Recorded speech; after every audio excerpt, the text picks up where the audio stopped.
Good afternoon everyone. मैं doctor Ritu Sharma, महिला विकास मंच दिल्ली प्रेसिडेंट।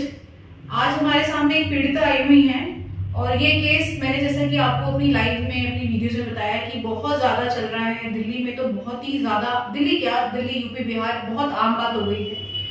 ये केस थोड़ा सा सेंसिटिव केस है, लेकिन फिर भी बताना जरूरी है। उसका कारण एक ही है कि जो लड़कियां इस ट्रैप में अभी भी हैं, जिनको नहीं समझ में आ रहा है कि उनके जीवन में क्या हो रहा है, तो वो इस केस से थोड़ा सबक लें और सीख लें और उसके बाद में अपने लिए स्टेप लें। ये जो पीड़िता है, ये एक लड़के के साथ में एक रिलेशनशिप में थी काफी सालों से, और डिस्टेंस रिलेशनशिप था। फेसबुक के थ्रू ये मिली आपस में। फेसबुक पे उस लड़के ने अपना नाम एक हिंदू नाम में बना रखा था। अकाउंट में मिले, फेसबुक अकाउंट से बातचीत शुरू हुई। इस लड़की को ये बताया गया कि ये लड़की जो है वो एक हिंदू परिवार से है।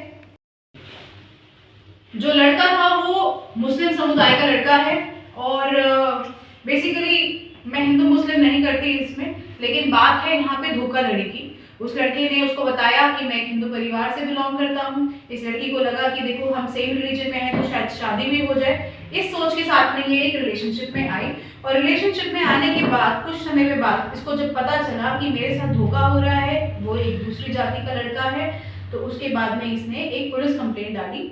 पुलिस कंप्लेंट डालने के बाद में लड़के के परिवार को बुलाया गया, लड़के को बुलाया गया। वहां पर लड़के ने आके समझौता करा कि मैं इस लड़की से शादी करूंगा, क्योंकि मैं इसके साथ में इतने सालों से हूँ, संबंध बनाया, सब कुछ करा, तो मैं इस लड़की से शादी करूंगा और मैं माफी मांगता हूँ और ये लड़की अपना केस वापस ले ले।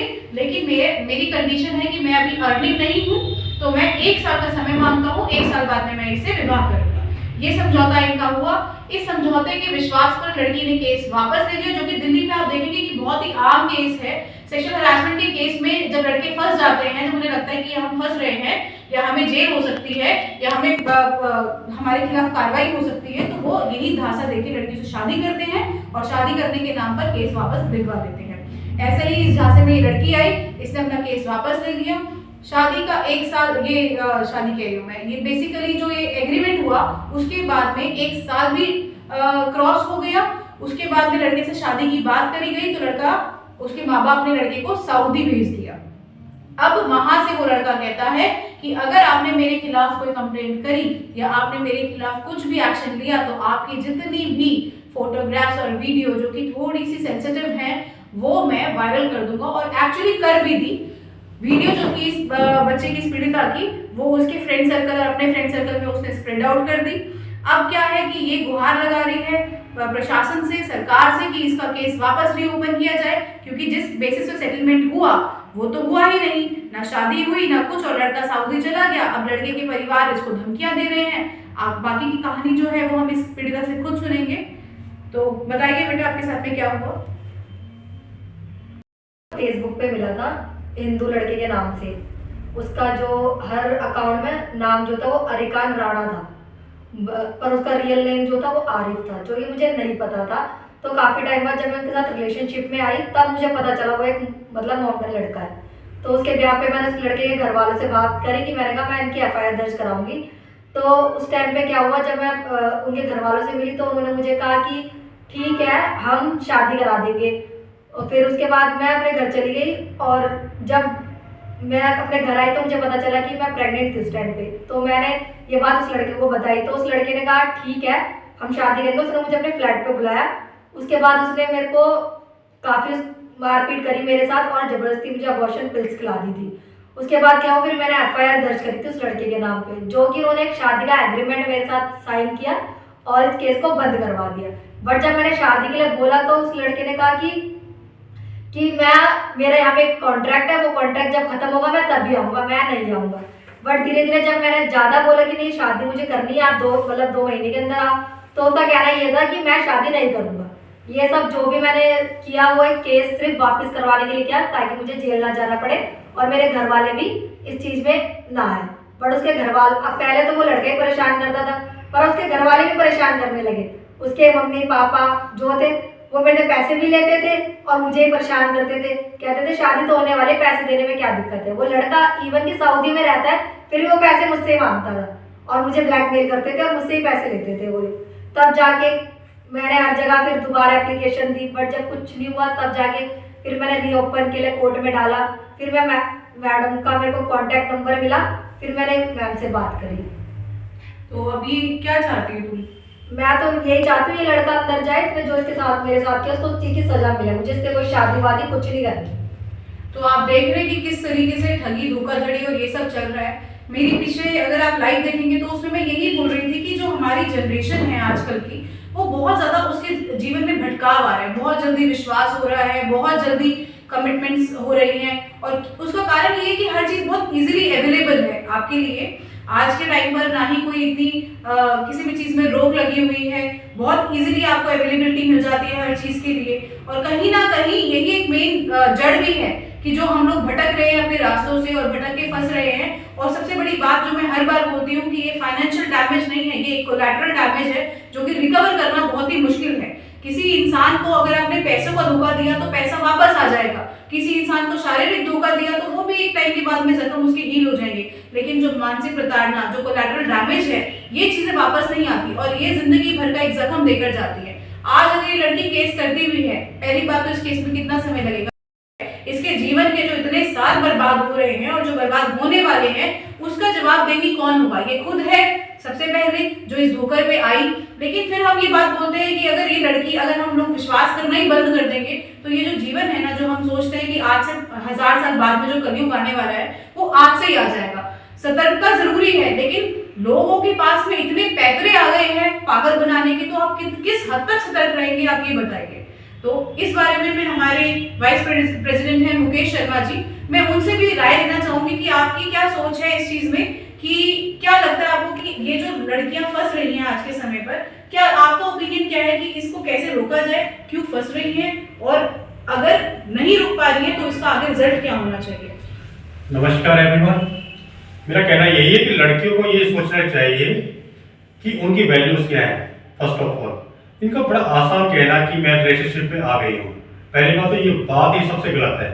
कल्चर चेंज हम नहीं कर सकते, हम अमेरिका नहीं, हम इंग्लैंड या वेस्टर्न यूरोप हम नहीं है, बिल्कुल भी हमारी संस्कृति है। हमें सोचना पड़ेगा कि हम शादी से पहले हम क्या है।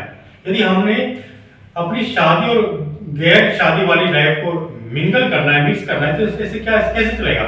जो हम बढ़ते चले जा रहे हैं, क्योंकि बच्चे हैं आज के, वो अपने आप को अडल्ट से भी ज्यादा मानने लगे हैं। उनको लगता है कि उनको सब कुछ आता है, बाकी सारे पागल हैं। हमने इतनी बार बोला है, please don't commit yourself fully without the knowledge of your parents. Parents को बुलाओ कि मैं इसकी फ्रेंड हूँ, मैं उसका फ्रेंड हूँ, ताकि पता चले। और एक बात और, आपको अपने फ्रेंड्स का पैन कार्ड, आधार कार्ड तो पता ही होना चाहिए, उसका नाम क्या है, रियल नेम क्या है, कहाँ का रहने वाला है वो, क्योंकि बाद में पता चलता 2 साल बाद कि वो कोई और है, उसका मकसद कुछ और था, उसने आपका पैसा भी लूट लिया, उसने आपकी इज्जत भी खराब कर दी। सब कुछ करने के बाद फिर आपको समझ में आता है कि मेरे साथ छल किया गया है, धोखा किया गया है। इससे बचने के लिए आपको ही सतर्क रहना पड़ेगा। हम हर एक आदमी के साथ नहीं चल सकते। इसमें बड़ा डैमेज, सबसे बड़ा साइकोलॉजिकल डैमेज, फिर फ्यूचर पे डैमेज हो सकता है और हो ही जा रहा है। बहुत सारी लड़कियां आ रही हैं कि मेरे साथ ऐसा हो गया, मैं प्रेग्नेंट हूँ, मेरा अबॉर्शन करवा दिया, अब मैं क्या करूँ, मेरा सारा पैसा खा लिया, हम यहाँ गए, हम वहां गए, हम यहाँ घूमे, हम वहां घूमे, मेरी मदर को पता है, मेरे फादर को पता है, लेकिन बाद में लड़के के घर वाले उसको डिसऑन कर देते हैं कि लड़का हमारे कहने से बाहर है, हमने इसको बेदखल कर रखा है। तो ये बातें बाद में क्यों हो जाती है, पहले क्यों नहीं होती? तो मेरा क्वेश्चन सभी से ये है कि पहले ये पूछो लड़का के पेरेंट्स कहाँ पर हैं, जो उसका फ्रेंड बनने के लिए तैयार है और कहीं भी जाने के लिए तैयार है, कुछ भी करने के लिए तैयार है, उसके पेरेंट्स से मिलाओ पहले, दोस्ती से पहले उसके पेरेंट्स से मिला जाए, उसके परिवार से मिला जाए कि आपका लड़का मुझसे फ्रेंड बनना चाहता है, ताकि बाद में हमारी शादी हो तो आप बैक ऑफ ना करो। That is my point. बिल्कुल, लड़कियों के लिए एक देखिए, जिस हिसाब से मैं लड़कियों को गलत नहीं बोलूंगी कि वो विश्वास कर रही, क्योंकि विश्वास करना कोई क्राइम नहीं है। हर कोई सोचता है कि उसके जीवन में एक ऐसा इंसान आए जो अच्छा हो, जो उसका ध्यान रखे। और कहीं ना कहीं आजकल इतना एडवांस टेक्नोलॉजी है sir, I cards, Aadhaar cards बनाना बड़ा आसान हो गया आज के समय पर, लेकिन थोड़ा सा सतर्क रहना बहुत जरूरी है। नहीं तो हम लोग जिस जीवन में, जिस जनरेशन में चल रहे हैं ना, ये आप देखेंगे सुसाइड केस ये इन्हीं कारणों से हो रहा है, क्योंकि लास्ट में क्या होता है, लड़की फंस जाती है, लड़की का सब कुछ चला जाता है और फिर वो सोचती है अब मैं समाज में जाऊंगी तो समाज बोलेगा अरे शादी से पहले क्यों संबंध बनाए, क्यों करा, तो उसके पास में कोई रास्ता नहीं रह जाता है। तो मेरे को ऐसा लगता है कि लड़कियों से पहले ना ये जो लड़के करते हैं उनको भी पकड़ा जाए। और मैं ये कहती हूँ कि लड़कियां भी हैं जो लड़कों को धोखा देती हैं। तो ये जो रिलेशनशिप के नाम पे धोखाधड़ी चल रही है, तो हमारे कानून ने भी लिव इन को अपने हिसाब से पूरा अथॉरिटी दे दी है कि अगर कोई लड़का लिव इन में रह के लड़की को छोड़ देता है तो उसकी मेंटेनेंस बनती है उसके बाद भी, लिव इन के बाद भी, कि आप ऐसे सिर्फ आपने आपने इतना एंजॉयमेंट किया और आप एक लड़की को सड़क पे छोड़ के चले गए, तो ये नहीं हो सकता। जब कानून लिव इन को मान्यता दे रहा है और कानून उसके लिए इतने राइट्स कर रहा है, तो बिल्कुल हम लोगों को भी उसके लिए आवाज खड़ी करनी चाहिए।